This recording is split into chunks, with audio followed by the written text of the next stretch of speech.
All right. Hey, everybody. Welcome to Glam and Grind, episode 5 with Rach. And Jules. And today we have an awesome special guest, Hilary Hartling, who's going to tell us the brains behind the brand and give us some strategies. We've been talking a lot about strategy on branding, and I have used Hilary many, many times for all of my brands. And anytime I have an idea, I'm like, help, Hilary, we need to figure out the strategy behind this brand because Hilary isn't just any strategist. She has so much experience and so much knowledge, and she has 15 years experience transforming the marketing game for none other than Disney, Pixar, and Marvel, Touchstone, and DreamWorks.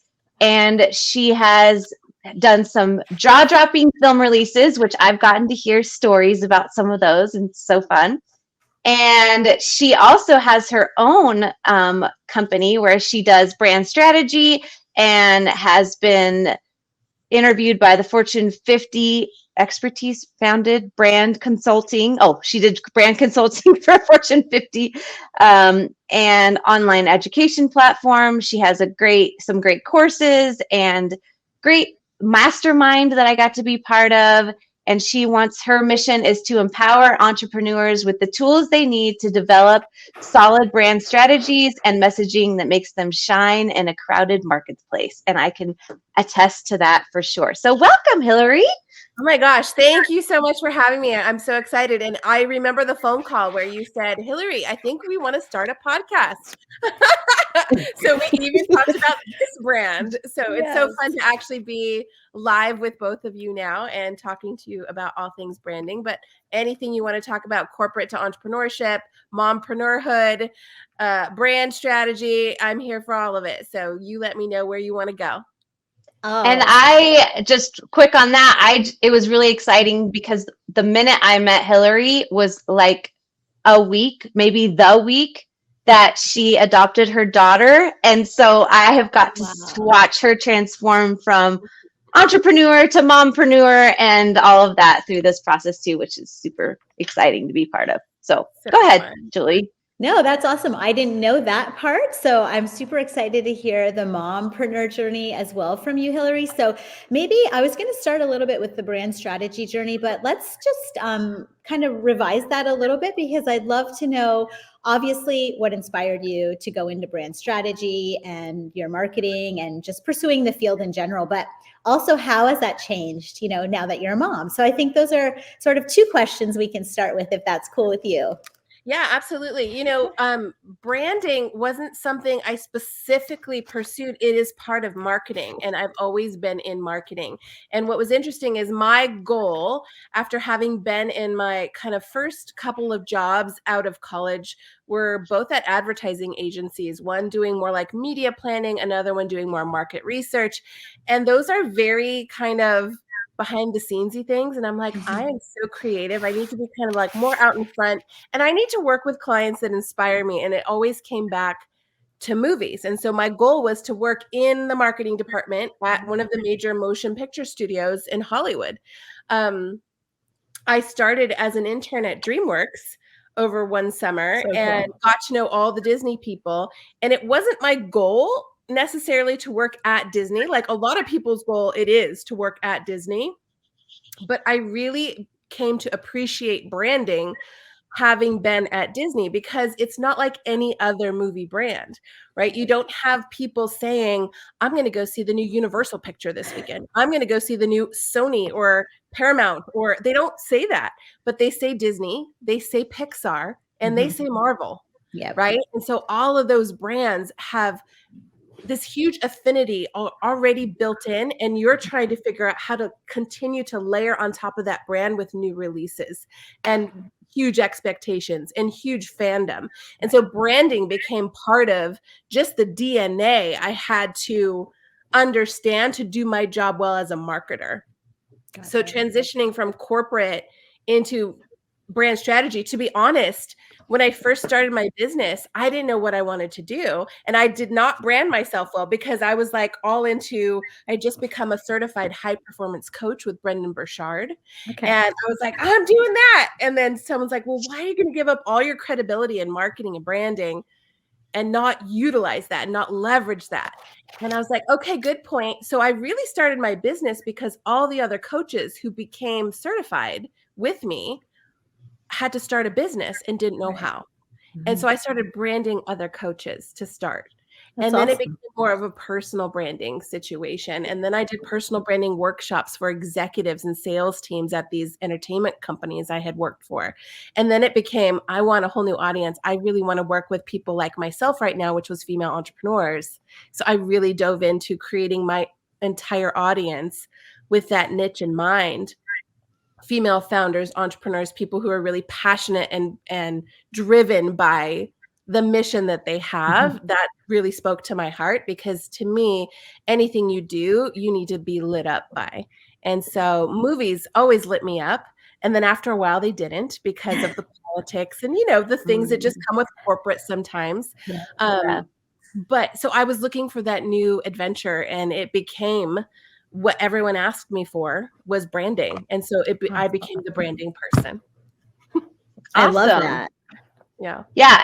And so one of the things that I learned from you, well, I've learned a lot of things from you, but one of the big things that really stands out with me, because I have multiple brands, right? And one of the things that stands out a lot that I teach not only my people that I coach, but the people in my teams, is brand synergy. And I learned a lot about brand synergy from you, and Disney is a perfect example of that brand synergy. So can you kind of give us a high level overview of your view of brand synergy and why that's so important with building our brands? Yeah. Well, first to start, brand synergy is just sort of a term that I came up with based on what I think you should do with your brand. But it stemmed from the fact that I was head of synergy at Walt Disney Studios. So I was the person at the studios who worked with every other synergy contact around the entire Walt Disney Company, so that we could leverage our corporate priorities. Because when you do things together, it's more powerful. It has bigger impact than trying to do all these different goals and all these different silos of a huge corporation like Disney. So I had the pleasure and the awesome experience of working with so many different kinds of businesses, even though I loved working in the movie business. So that was where it came from. But synergy, if you were going to define it, just means working together. So when I talk about brand synergy, it's how do you have all pieces and parts of your brand working together cohesively so that you can present that consistent brand to your audience, because it's vital if you want to grow a brand and become known for something, or become known for what you want to be known for. Synergy is really communicating in the way that you define your brand on a consistent basis across every single consumer touch point. You're not sharing something differently over here and something differently over here, because then people don't know what to expect from you. So to create brand synergy, you really have to start with developing and defining your brand. You have to know who it's for, the mission of it, the tone of voice, the personality, how the design is going to look and feel every time you present it. Your brand strategy becomes this playbook. And when you implement it, that creates the synergy. Awesome. Right. Yeah. So, and go ahead.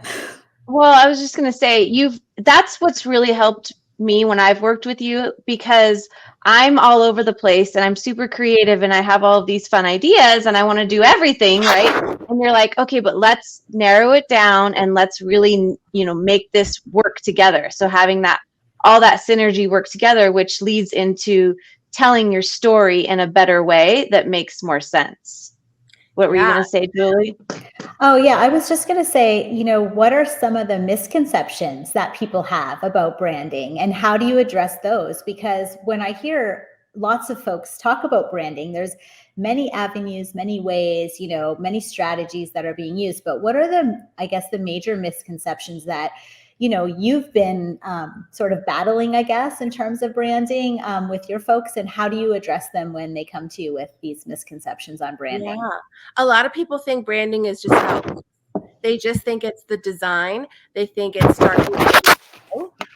So when they think it's just the design, I've even had people come to me and say, I think I need more consistent like colors, or I need to revamp the style of, a lot of times now people are just like, I need to make sure my Instagram feed looks like it's branded.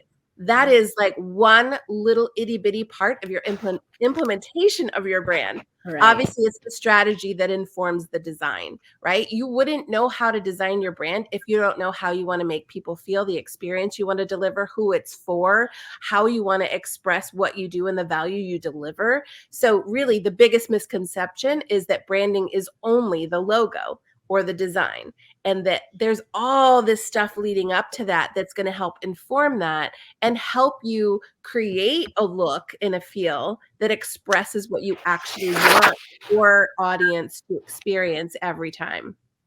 Got it. Yeah. That's awesome. Yeah. Okay, so I want to talk a little bit about storytelling, because if anybody does that well, I think it's you. You have a fabulous way of telling us a story, and it makes us want more. So it's like these little tiny bits that you're like, ooh, tell me more, tell me more. And it leads you to those offers, which is what we all want to do, and we want to learn how to do better. So how do you use brand synergy as a way to tell us a story that draws us in? I mean, honestly, I feel like stories is where the magic is, right? When I say one of my own taglines is unveil your brand magic. And to do that, it's really pulling out and identifying what stories are you going to tell that makes this your brand. And I think, stories are so vital. It's why I worked at Disney for so many years, because literally what are they doing? They're telling stories. They're creating them. They're using their imagination. They're creating worlds and characters and scenarios that people respond to. Stories are the emotional connection to your audience. It tells them how to feel. It makes you more relatable. Stories are remembered better. If you just spit facts at someone, they won't remember that at all. It's kind of like being in high school in history class and you're trying to memorize dates for a test. But if you know the story, you remember it, right? Stories are also shared and spread quicker. So telling stories for your brand is one of the best ways to establish that know, like, trust, to establish credibility, and really to inspire your audience. When you can move your audience, you have their attention, and you want their attention to really create that brand interest, brand awareness, and take someone to that next step. And I would say, if I was going to say, how do you start, thinking about telling stories for your business? There's probably a few different ways, right? So one would be just to like tell your story. So it's your story of why, it's your story of how you got to this point to be the expert on your topic, or the results you've gotten, or the impact you've made on your own life, as well as for your audience. Another way is telling the transformational stories of your clients. So it's before and afters. It's from challenge to goal achieved. It's how their life changed. That's really where the good stuff is. And your audience wants to hear stories from other people who have experienced your products, services, or offers, because that's when they know if it's for them. And then I would say the other thing in terms of stories is keep a story bank. Now, this can be anything from the mundane every day. So I went to the grocery store and this happened and it reminded me of this. And holy crap, who knew I was going to talk about oatmeal and branding and make a connection there? But boy, I have one, right? Like, it could be something so mundane, but people relate to it. And so it becomes something they remember because you're telling it in a story fashion. Or it could be milestones of your life, these big aha moments. It's the car accident you had that led you to do this. It's you got laid off and it led you to do this. You had a baby and started a family that completely shifted your whole perspective. And those are all relatable things, but they're all stories that people will remember. But the thing is you can't just tell any story. It has to relate to your brand. It has to relate to the offers that you have. You have to think about it and sort of reverse engineer that. Say, how can I tell the story that's going to be impactful to my audience and make them want to pay attention to learn more? I love it. I have a question for you, if you don't mind. So can you share like a case study or something that you've done in the past where you found it to be particularly challenging to brand a project, and how you worked on that and how you I guess, overcame those obstacles and created a success out of something really challenging. I feel like a lot of our viewers like to know actionable items around, creating success through adversity. A lot of our podcasts have this theme. So I'm just wondering, in being in this field for so long, what would that be for you? How did that look? And how did you overcome that? Yeah, I would say I'm going to, instead of one specific case study, I'm going to give you something that is a common problem that I have seen in several. That's and awesome. That is really knowing who you're talking to. I've worked with more people who haven't yet decided. And so it's very hard to position your brand and get specific and be more credible and be more relatable if you don't know specifically who it's for. Like if you think about, what's a crazy example? I have like an athlete drink, right? Something that's going to rev you up. And I want to market this to teen boys. Well, how different would your marketing and your branding and your messaging be if you were actually going to target moms? Right? Totally Like that's just like a crazy example, but you think about the kinds of things you would talk about, how they would relate to it, what they really desire in their life, what they're looking for more of or less of. And like, it's completely different. But if you try to talk to both of those audiences at once, well, now it's completely watered down and your messaging is completely ineffective and you're spinning your wheels and there's no ROI. Okay, so I have a question while you said that. It brought up something else that I always think about when you said, basically you're talking about niching down in your market. So how do you feel like niching down to a specific audience is important when you first launch your product? And how does that change over your product? Or do you continue to niche down and really just stay in the audience that you're in? So a lot of our followers and listeners, right, might have this similar question because we're always trying to figure out, so we know our audience, but then do we stay in that niche? Do we try to break out of that niche? And then what does that look like? And what's the strategy behind it? I would say to start, it's good to have an identified audience that you can speak very specifically to. Now, the scary thing about niching that people don't understand is that having a niche doesn't mean it's a small audience. It doesn't have to mean that. If you want to get super niche because your offer is that, like maybe it's for people who own pest control companies who have their own van and they work in this neighborhood, right? That's a full-on niche. And if that serves you, wonderful. But my niche is entrepreneurs. That's huge. Some other people, their niche is moms. That's huge. Right. But you see, like, just identifying who they are and their internal motivations is what you need to create messaging that actually is sticky and that they're going to pay attention to and that will be compelling to them to want to learn more and follow your path to your offers. But, there's also, I will say too, there's also niching your offers. Right? You can get very specific with what you're offering, and that can be for a certain type of person too, or you can do both, niche your audience and your offers. So there's all different ways of doing it, and it really does depend on the kind of brand that you have and the kind of brand that you want. Right. Because, if you were going to have like a high ticket offer, you need to niche more because there are going to be less people who can spend that money. And so you need to be uber specific for that person to say, oh, that's for me. Yep. Right. The last thing you want is someone to visit your brand and say, like, I don't even know who this is for, so it's probably not for me. Right. Yeah, that's an interesting thing that Julie and I are both navigating right now too. And that's what that's where she was coming from. And when we started working together, Hilary, you and I, it was very like, niche it down, because originally I wanted to be female entrepreneurs, but I didn't have the audience yet.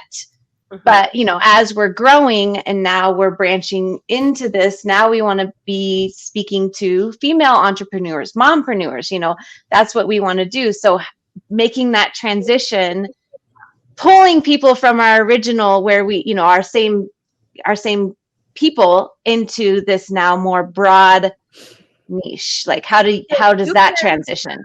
Yeah, you can expand your brand. You need success somewhere before you expand. And so you guys are doing it the right way. You have success with your audience, right? And now you're saying, but these same tools and these same strategies and the same motivation can work for these people too. And you now have the venue, the podcast, and the community to speak to that broader audience. So the thing is no matter who your audience is, you can have multiple niches and multiple ideal clients. You just need to know how you can speak to them specifically and where you're going to do it. Yeah, that's good. So, okay, speaking of high ticket offers, because you touched a little bit on that, you've seen the power of branding, how that makes it be a difference in a high ticket offer, and wanting to make sure that not only that you're leading people to your high ticket offer, but also that they see the value before, so getting that buy-in before. And it's all about branding and how you're telling your story and the message. So do you have any advice on that piece? Yeah, I mean, when you talk about sort of pivoting to or offering high ticket, it means you are looking to narrow your audience a bit, right? You're also needing to then at that point really own your expertise and have a more limited number of clients that you want to dive deeper with and deliver a more immersive or valuable experience and solution to. And the lower ticket end is really more about attracting mass so you can make the money, right? You need a mass audience to buy lower ticket to have a business. And they're probably more in an entry level phase of whatever solution that they're seeking at that point, which is why it's a low ticket offer. So really you're thinking about where is your audience in terms of the phase they're in and what do they need, because you can build a ladder, right? From low ticket to high ticket too. But I would say, in my experience, when you're creating a premium brand with a high ticket offer, you really do need to identify your niche first, like we've been talking about, and ensure there is a demand from that audience for what you're looking to offer. But then it's also very important to position yourself as a thought leader, yourself as an expert in that specific thing. So it then becomes you being the expert and niching your audience and niching your offer. That is the example of that for high ticket. Yeah. Go ahead. Well, I was just going to say, when it comes to those high ticket offers, and you talked about having those multiple low ticket offers that lead to the high ticket offers, when it comes to not just like creators and online, entrepreneurs, but also just businesses in general, that's a tactic that I'm learning how to convert to childcare and to other businesses that I have too. So what are some ways that you have helped people create those low ticket offers that lead to the high ticket offers, and how do we make them all flow? Yeah. Yes. It's all about keeping the end in mind, right? So what is the ultimate goal? If it's to get people to this higher ticket or more expensive offer, but where they are right now, or how they're articulating what they need right now. Oh, they're more at the entry level, so I need to hit them with this first. So they have a knowledge or an understanding of something, or they've already put some kind of foundation in place, so they're ready for this high ticket. So it's really about it's almost like reverse engineering from your high ticket. What do they need to know or be ready for to be ready for that one? Mm-hmm. And then making those lower ticket offers, those things that give them that not only knowledge and strategies, but even sometimes in terms of mindset, knowing they're capable of doing something, giving them that quick win with a lower ticket offer. So they're like, oh, I tried this, it worked, I'm ready for more. Because higher ticket offer, but it depends on the brand, it depends on the business, because like I know, like for you, for instance, you're like, lower ticket, what? I'm jumping straight into VIP, baby.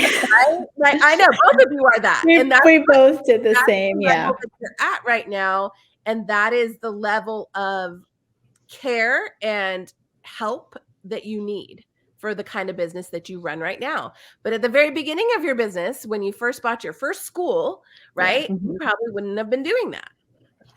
And I did find that, Hilary, because I have a high ticket item of which I had a really good response to. Mhm. I actually had way more than I was able to take on, right? Which then, Amazing problem.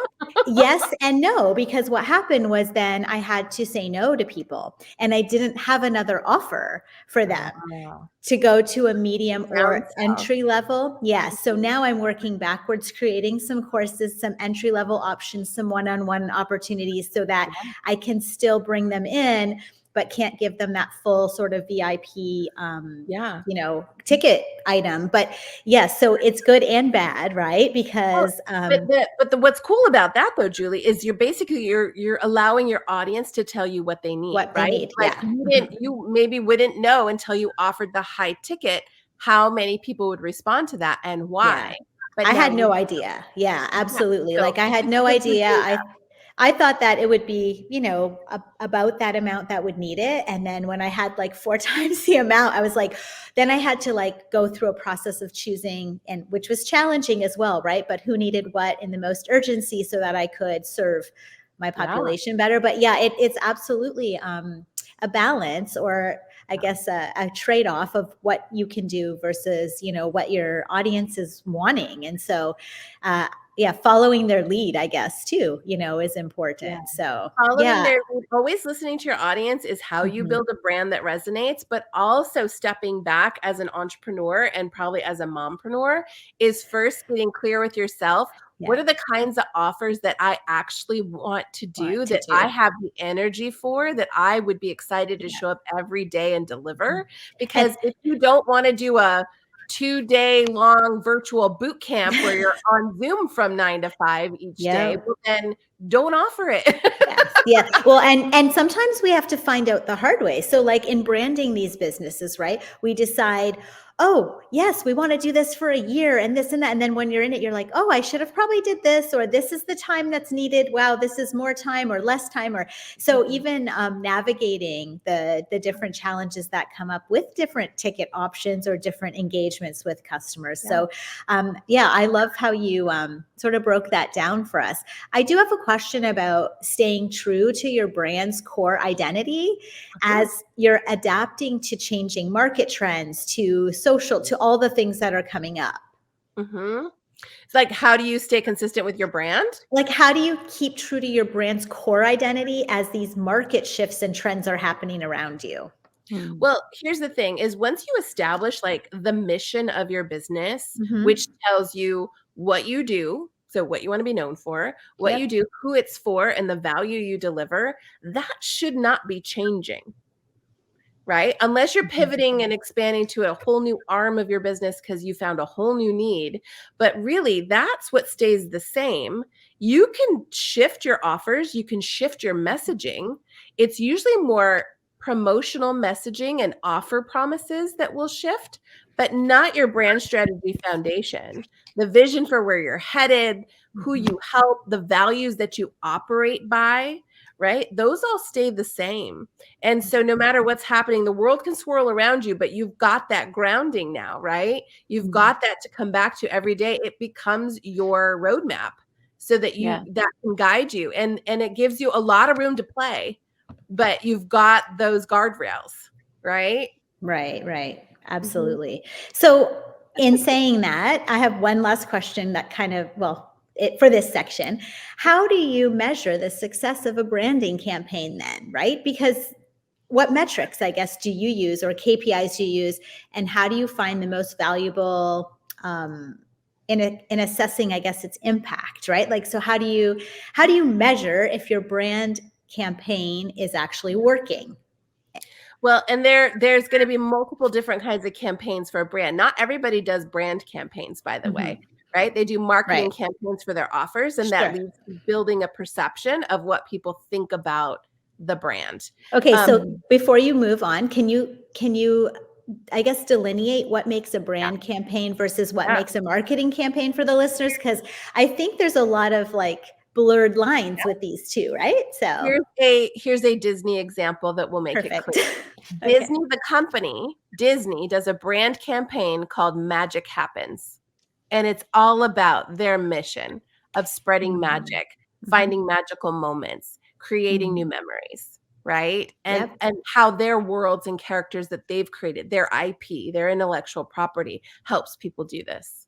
Okay. A marketing campaign is Moana is coming out in theaters. Got it. Right? And they're talking specifically about this offer. Even though that makes magic happen, it leads up to that umbrella brand strategy. Right, exactly. They're going to be talking about just Moana. Love it. Right? It's like the articulation of the bigger brand. Got it. Okay. That's super helpful because I think like I definitely have some blurred lines around branding versus marketing campaigns, right? Like, so when we're trying to think through these things, Rach and I, especially when we're trying to offer something, you know, is it a brand thing? Is it a marketing thing? Is it both? So that was really helpful for us, I'm sure. Rach, you were saying something too. Well, I was going to say that really helped me when Hilary did my brand strategy because we have brand pillars.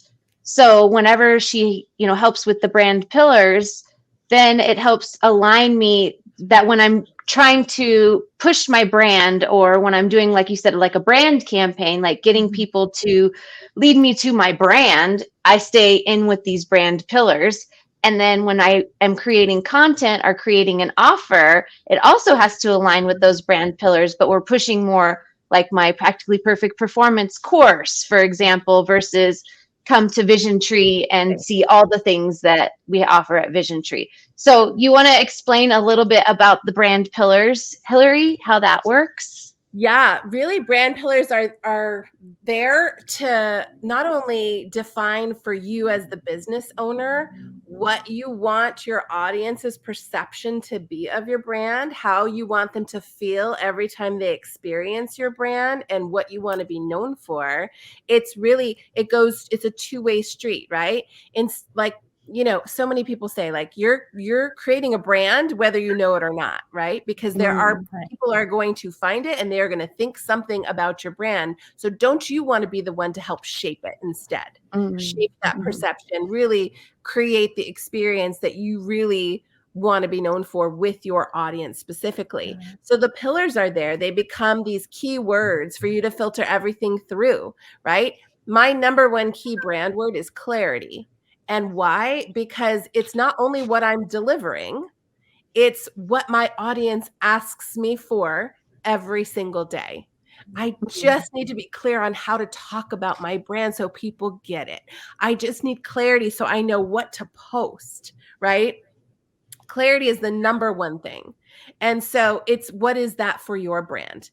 And how do you filter everything you do through that so that then creates that brand synergy and you're presenting a cohesive brand, right? It even gives you all of the content ideas you need to market your brand and your offers. Because if what I'm delivering is clarity, well, then how do I get people there? How do I make sure everything that I am participating in, talking about, offering, posting, talking about on a podcast leads to more clarity for people? Yeah. So it becomes a filter for you. So similar to in a business, when you're training your teams and you're building your customer offers and all of those things, similar to your core values becomes a filter, and your brand pillars become the filter of how you're going to market it, basically, right? Yeah. I mean, is that how you would kind of put it all together with that?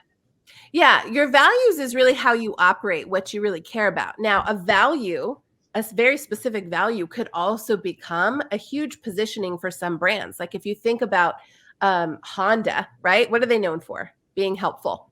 That is a core value of that brand. And they've decided, because of the perception of car salesmen being sleazy, they need to be seen as helpful. And so that's what they come up with. And they help people in the community. It has nothing to do with cars, but that is their brand campaign. Right? Right. Is there a difference, or what do you think about building a brand for a product versus a service? So you've been talking about sort of both. Is there a difference when building a brand versus like a product versus a service? Just maybe different nuances in how you do it, but it is the same. Like I recently branded a chocolate company, right? And so they make chocolates. And we made sure not only to brand, like there was a bigger why and mission behind these chocolates, and there was like cultural diversity in every single chocolate, which was really, really fun to talk about. Cool. So we really wanted to invent and tell a very specific story for every single chocolate that she was making. Oh, Right. I And love so, that. so there could be individual stories per products when you have products that you're creating. It really depends on the business. But in terms of, having a brand purpose, creating a mission, having a vision, having those core values, that all remains the same. And it's just the nuances. Like, does this brand need a brand manifesto, right? Is it calling for that? Right. Does this brand need more core values or less core values? Maybe we just need to focus on 3 because those are so important. We want everybody to remember them, right? Does it need a tagline that becomes the thing that is the thing they're known for, like just do it, right? Every brand is going to be different, which is why you brand, because you want to stand out, right? But the core things in terms of strategy that are essential remain the same. It's just how they're articulated is different for every brand. What are some important key elements that of a compelling brand message? A compelling brand message. Okay. Well, it needs to be specific and relatable, right? So I would say the way you create a compelling message is to cut through the noise, is knowing, again, going back to who your target audience is. I cannot stress how important that is, because if you don't know who you're talking to, you can't be specific. And you need to understand their motivations. You need to know their current challenges, their goals, their frustrations, their aspirations, and how they articulate it. And that is the key. Use their words back to them in your messaging, because that's how you resonate. They think like, oh my gosh, how is she in my head? Well, you just told me that your number one problem is, how do I articulate my brand? Or, I had someone tell me, and this is a great example because this is how you get so specific. Hilary, I don't know, but it's keeping me up at night. I was awake at 2 a.m. journaling, trying to figure out what my core message is going to be and how I'm going to say it. And it wasn't working. I keep journaling every single night and I can't get clear in my head. I need someone to pull all these thoughts out of my head and help me focus it so I can say it in a way that not only resonates with me, but resonates with my audience. And so now, instead of me just saying, I help you articulate your brand, I'm going to say, guess what? I know you've been up all night. This is swirling through your brain. You've been journaling at 2 a.m. trying to figure out how to talk about your brand because you think that's the one thing that's holding you back to attracting your dream clients. Well, guess what? That's what I help you do, right? You get specific. So the more you can mirror your audience, the more compelling your message is going to be, and the more you will stand out. It's so funny because standing out is a whole nother conversation, I feel like, right? Because I'm actually creating a full masterclass about a simplified standout brand, right? And this is all about like, okay, what can set you apart? There are many ways to do it. Yeah. And so let me take you, I think I have 4 right now that I'm really diving into very specific examples that I won't reveal right now. So you have to come to the masterclass when it's ready. But awesome. But yeah, that is a big deal. And so messaging is one thing, but then what can you lean into within your brand strategy that really helps you stand out, that you can be talking about all the time? Yeah, that was going to be one of my questions too. In a very competitive or fierce market where products and services are very similar, how do you stand out? How do you differentiate? How do you do all the things? So I'll be coming to the class because I think that is very amazing. Yeah, and another just add-on question because it kind of relates to this. How do you I guess, communicate authenticity of your brand to your customer? Because I see a lot of brands out there that they talk about what they do, but they don't really do what they do. And so how do you, what? Yeah. I mean, that is key, right? Like if that's having brand integrity, basically, if you say you're going to do it, you do it. And how do you're going to be seen as untrustworthy. Right. Well, I think what she's saying is people teach how to do things that they never actually did themselves. Oh. So, yeah. That might be it. I would say stay away from those people. Yeah. But I mean, and also going off brand authenticity is that what you said? I think it's important too to stand out in a way, but also how do you translate that? So 'cause people copy a lot of people, right? So that's what we were talking about in a very competitive space. People copy and paste, like, ooh, this person did it and it was successful. I'm going to do that too. And I'm going to call it almost the exact same thing and all that, which is fine, whatever. But how do you, if people are copying you as an entrepreneur, how do you stand out in a way that authenticity wins? So like this person might be copying me, but clearly the authenticity shines. How do you make the authenticity shine is, I guess, where I'm going with that. Same question. I mean, here's the thing. It's very funny. So like copying is probably the biggest form of flattery because they're like, well, this person knows. We talk about this all the time. Right? Like, it's the Chanel phenomenon, right? And that just almost means like it's now a trend. You've created now a trend for this is the way to talk about it. This is what you need to present. This is what you need to do in order to attract your clients and have this kind of success.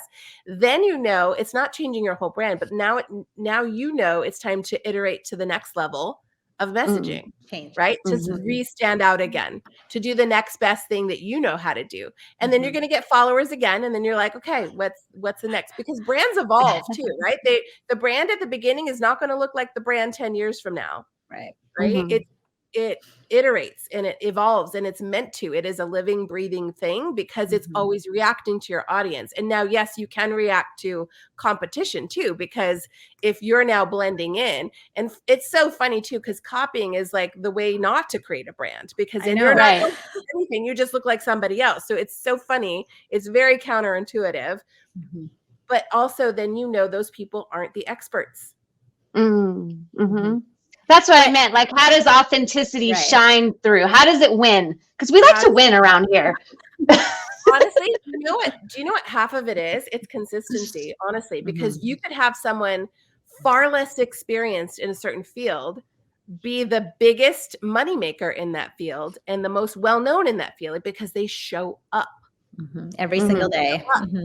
Right? It's kind of like when you're in a corporate environment, that squeaky wheel, that complainer, the person who fails upwards, you're like, what is happening? Like, I'm over here doing all this amazing hard work and getting it done upwards, right? And it's like, but so it's always marketing. You have to market yourself. You have to show how you are the expert. You have to show up. Your audience mirrors you. The energy you put out is the energy you get back. If you show up, they show up. Yeah. If you're consistent, they're consistent. If you're go ahead. I have a question on consistency then across all these touch points now, because now we have more and more touch points being added daily almost, I feel like, right? How do you ensure consistency in your messaging and your visual identity? Because lots of folks on here will need some help with that. Well, you have to be in charge of it, number one, right? And you shouldn't commit to being at a touch point if you can't be consistent there. Right. So I also... I also think that's why one of the reasons why brand strategy is so super important, and it's honestly a step that many people miss. I missed it for 150,000 years. It wasn't until Beth Cannon was like, you have to go see this Hilary, she's amazing, that I was like, oh my gosh, this is what I've been missing all of these years. But that consistency when you start to scale, which is what Julie and I talk a lot about, because now we have teams that are working on our brand and we outsource a lot of things. We have VAs, we have all of these different people that are working on the brand. And how do we keep that consistency across the board? And we can't do it if we don't have the brand strategy in place first. And that's a spot that we as entrepreneurs often miss. And then we have to work backwards to try to fix it all. Yeah. The one thing maybe people don't fully understand is everything that's included in your brand strategy. In your brand strategy guidebook, playbook, roadmap, whatever you want, Bible, whatever you want to call it, right? You have everything from clearly articulated and well-stated brand purpose, what sets you apart, your mission statement, your vision statement, how to talk about your core values. It would also then include a style guide, right? So from your brand designer, what are your colors? What's the hierarchy? How do you use your colors? How do you not use your colors? What are the logos you use? How do you use them? How do you not use them? It's that playbook that you hand to anyone who is going to translate your brand into the world, whether it's a team member to get to know your brand, or if they're creating content for your brand, whatever it might be, or you're hiring a social media manager to come in and be that voice for you on a certain platform. They need that playbook in order to do that job. Mhm. Yeah, Yeah, I love absolutely. Back Yeah. to the brand strategy. And once you've defined it and articulated it, that is what keeps you consistent. You keep coming back to that. So it's not like a LegalZoom binder that you put on your shelf and say, oh, that's done. No, your brand strategy is in front of you daily, and you're looking at it all the time, and you're sharing it with the people who need to know it too. Right. And that's really important with consistency, because what I've noticed in brands that I've had for a long time, like Discovery Kids Zone, my entire team understands the brand voice. So they know everything that they put out, I trust, and it's great. Yeah. But my newer brands, it's more like, oh, that's not my voice. Like, we need to fix that, So it's just having that consistency and going back through all of the time, but always having a pulse on it as the entrepreneur, and not just fully outsourcing everything, because then that's not your brand, that's not your voice, that's not your message. That's right. So I will say, as it evolves, like it's not perfect at the start ever, right? It's okay to tweak it. You can tweak it as you learn more about yourself, about your audience, or about how the business is growing, right? That will give you the information you need to know, wow, are there some tweaks I need to make, right? Maybe the vision changes, and that's a huge deal. And you want to communicate that to people and say, like, I've realized that this is the actual vision. And so now we're aiming there, right? And so you can make those tweaks. That's why I say branding is a living, breathing thing. But to have that foundation to start to know, where you're coming from and how to really talk about what you do so that people understand it, get it quickly, and know that it's valuable for them. That is why you do it. Yeah, and I want to touch on what you said about the vision changing, because at first, and as an entrepreneur, you might hear that and it might make you squirm a little bit. Like, it makes me squirm, the thought of the vision changing, because you're like, oh no, we're steady, we're consistent. But at the same time, you also have to be telling the right story. And so that's one thing that I've encountered as we're scaling and as we're bringing these new brands into our brand. And that's another time that I've reached out for help to you, because it's like, okay, well, this brand does all of this and it's great. I don't want to get rid of that. And this brand does all of this, but how do I bring all these brands together, but still tell the right story about where we're going and where the vision is? And that's when the vision might have to change, because you're bringing in all these other great stories to make it one bigger story. So how have you helped people in that process? Because that's a hard process. It's a hard process. Honestly, it's really like, what does the business need? And as the business owner, where are you hoping to take it? Like, it makes a difference if you want to sell this business versus this is your heart and soul and you're doing this forever. 100%. Like, there's a lot of factors that will help dictate that for you. And you might not be able to foresee that something like a vision has to change, or maybe a core value has changed, because you're like, wow, I've seen this is the most important thing that creates success, right? For all of the leaders within my business, or whatever that might be. But it's going to be different for every business. But I would say that, something has to change when your current brand doesn't feel like it fits anymore. Right? It's like you've expanded. Unfortunately, Thanksgiving dinner, right? You wear the elastic sweatpants. You can expand a little bit. Sometimes you got to go up a size. And in business, it's up leveling. It's not a bad thing. I totally agree. I agree so much with all of this, Hilary, because I deal with a lot of folks, right, that are scaling to sale, right? So when we go in, their mission, vision, values are really based on who they are as a person, their family, the small knit school they started in the basement of the church. Now we're wanting to sell to private equity. As you grow and expand, right, that the fear of what's on the other side often, inhibits owners from pushing that brand out that way. And I have to help them often detach themselves from the business so that we can push the brand to a scalable and saleable, right? Yeah. Initiative. So going back to the very beginning of this podcast, starting with the end in mind, I talk about that every day. I talk about that for retirement. I talk about that for wealth building. I talk about that for strategy. Same thing with branding. It feels like this whole conversation has really kind of come back to where we started, in that, hey, like, you have to have a vision for where you're going with this company, right? And it might change, and that's okay. And as you're learning and growing, as long as you're getting 1% better every day, we talk about that, right? That goal can change, but you do need the end in mind. You need to know, am I in this to create legacy and pass this business down to my children, or am I going to sell to a large private equity group? Those mission, vision, values are very different. And that includes the people, the execution, the strategy, right?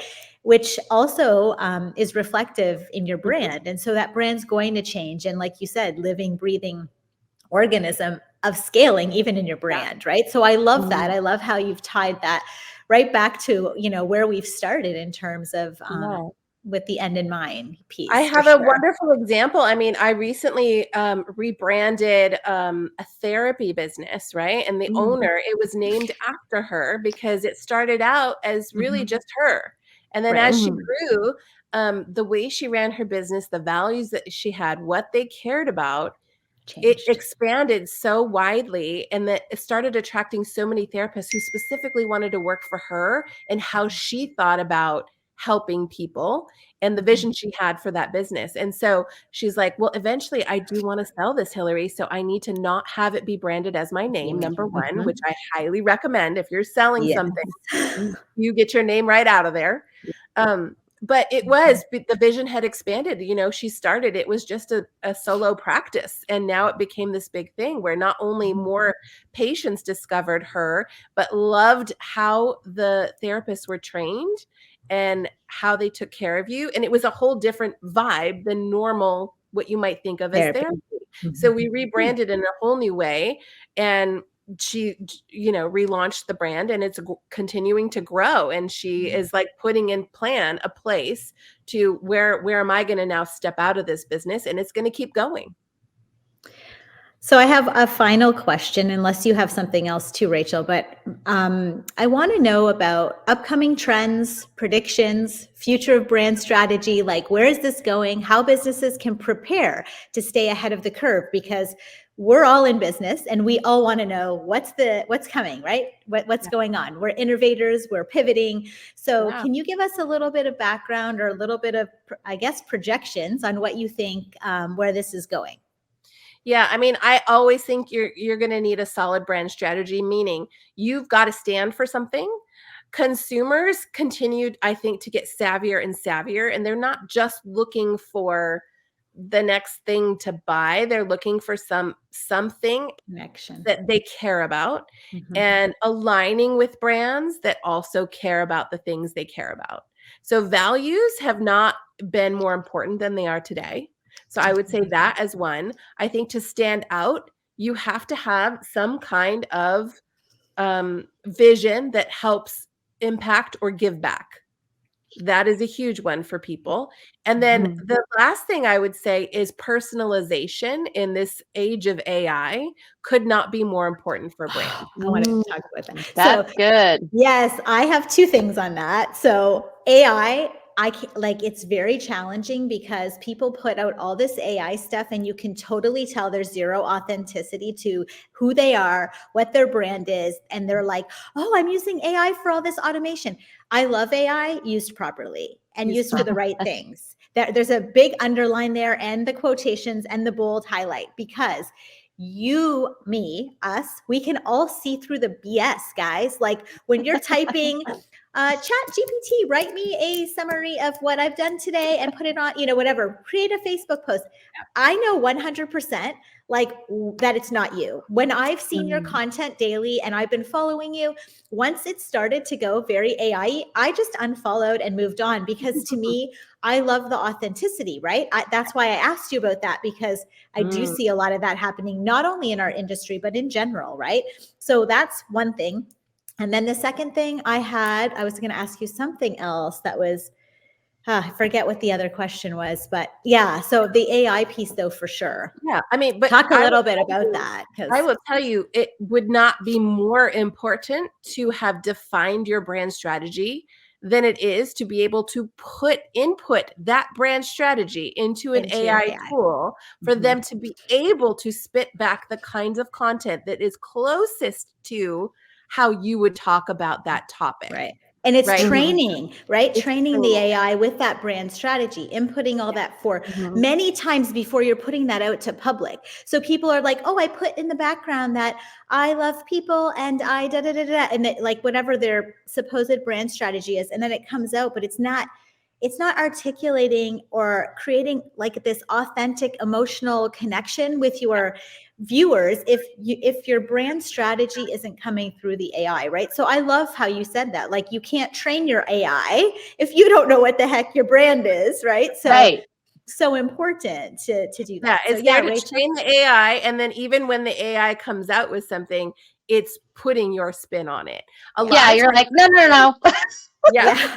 I'm like, well, hold on, you're not the expert here, right? Yeah. Because, like, if I put something in there just to get started, I look at it Yeah. as like a jump Started. start. I'm like, Mhm. oh, this gave me an idea. Now I have this whole nother idea, and what I come up with almost looks nothing like Me too. it gave to me. But the other Yeah. thing in terms of personalization for branding is that because there are so many online courses, because there's so much virtual, Mhm. like, people are also looking for ways to connect with humans. And Mhm. so if you can find a way within your offer suite to Be human. connect with humans and Mhm. be more human and personalize and make people feel seen and heard and understood, that will make your brand stand apart. And that's the emotional branding piece, right? Really? Like when you're creating some kind of evocation of emotion in your branding, which Yes. I love. I did remember my other question. I'm Go sorry. ahead. I always go over because I get so excited about all this stuff. But so I just read in Forbes magazine that like companies and industries today that are going to be like top 2024 industries and companies, they're putting a huge importance on sustainability and social responsibility, right? Yeah. So I want to know, how do you advise brands to integrate those values kind of in their branding efforts? Because what I did, and it's just an example of a small social responsibility / sustainability. We any products or services that I sell, so 5% goes to new entrepreneurs, and then I have 5% that goes towards like different initiatives. Like my daughter loves whales, and so we did this kind of whatever initiative that would Baby help that. whales. So yeah, Yeah. it's just a small portion of our revenue, but that is going to be consistent, right? For our brand to be socially responsible and looking at sustainability, efforts, I guess. For ours is ocean efforts, because she's like, we're Hawaii. My husband's Hawaiian. So, it's that vibe in us, but that aloha, I guess. So I grew up in creating that. Hawaii. Oh my gosh, I didn't know that. From where? Where are you from? Kailua on Oahu. So Zoe and I, this is an aside and totally not probably part of this podcast, but I have to tell you, Bethany Hamilton, the surfer girl who got bit by the shark, lost her arm. She lives in Kauai, and Zoe and I are in a mom and daughter group with her, and we're going to surf with her in Kauai in June. So we're super excited, but I love Kauai. Yeah. That's So my awesome. husband's from Lahaina. So here nor there, but Oh, so I am so sorry. yes, yeah, it's been a journey, but okay, social responsibility, sustainability. What are your advice to integrate those things into branding efforts? If those are the values that people are looking for in brands, it would be great to say, how can my brand do that? But going back to the very first thing I said in terms of like the trends in branding, like whatever your values are, is doubling down on those and communicating those, right? Okay. And so if you're a fashion brand and you want to make sure that you're not into fast fashion, right? And you're creating sustainable products, right? You're articulating that as part of your messaging all the time, because people are looking for that, right? People are looking for companies who want to help, who care, who align with the kinds of things that they align with as well. So the values is dependent on what kind of brand it is, but it is up to you to share that so people know it. It's not just doing it and then saying like, well, you could, I suppose, well, we feel good about that. But honestly, part of it is like, that's part of what your brand stands for, is that you believe in giving back and giving back in these ways. And there's a reason why. anytime you want to share your why is a great thing for your brand. No matter if it's the why behind your values, the why behind your business existing in the first place, the why behind the transformations you look to, impact, whatever the why is, the whys are so good to share. Those are storytelling gold. I love it. Mm-hmm. Yeah, values driven for sure. Mm-hmm. Yeah. Okay, so we always end our episodes with a health, wealth, and happiness tip for the week. And our community, we are lucky because they get to have an extra little time with Hilary Q&A in our community. And we wanted to just talk a little bit about our community before we get off today. That we have our community that's an exclusive area for female entrepreneurs and mompreneurs to get resources, tips, tricks, recipes, courses, mini events, and little special live things like we're doing today with Hilary. And we have a special right now that you can join for $79.99 until April 1st. And then it's going to go up to $99.99. But everyone that joins before April 1st gets grandfathered in at that $79.99 a month price. And we have a lot of fun things that are going to be coming up in the community. So I wanted to talk about that because Hilary gets to be with us today. And our health, wealth, and happiness tips for this week are, Julie, you want to talk about our health tip? You do health, I'll do well. Okay. Our health tip is to love yourself first and so that you can love others, because we can't love ourselves. We can't love others if we can't love ourselves first. And I talk about this with my teachers when I'm training them. You have to check yourself before you wreck yourself. An unstable adult can't stabilize an unstable child. It's the same way with being able to have these brand offers and be able to tell our story. If we don't love ourselves, we're not going to be able to love others in the way that we need to spread the love. So that's our health tip for the week. Okay, I wanted to take wealth because I had a prime example this morning of, we're talking about love. Today's the love day. Obviously, look at all the pink. We're in a Galentine/Valentine's vibe here. But what I wanted to tell you was today, Bo is buying a new car. Bo's my husband. And we are trading in our old car. But the tax tip of today, which I don't know if a lot of you know on here, and if you do, great. If not, you better learn how to do it. If you own a business, right, and you buy a car that's more than 6,000 pounds, which we did, we bought a Suburban because we have 1 million kids. All of the amount of the price ticket can actually be fully depreciated in year one of your business taxable income. So my husband will be able to write this off. And so we love, using the word love again, tax strategy. And this is really important for us when we talk about assets and liabilities. And you'll hear me going over this 1 million times in all the podcasts, but looking at really buying things that are not liabilities. And this is not a liability because we're able to use that full amount against our taxes, which makes me so happy on Love Day. So I'm very excited. So that's why I wanted to do wealth today. So go ahead with happiness.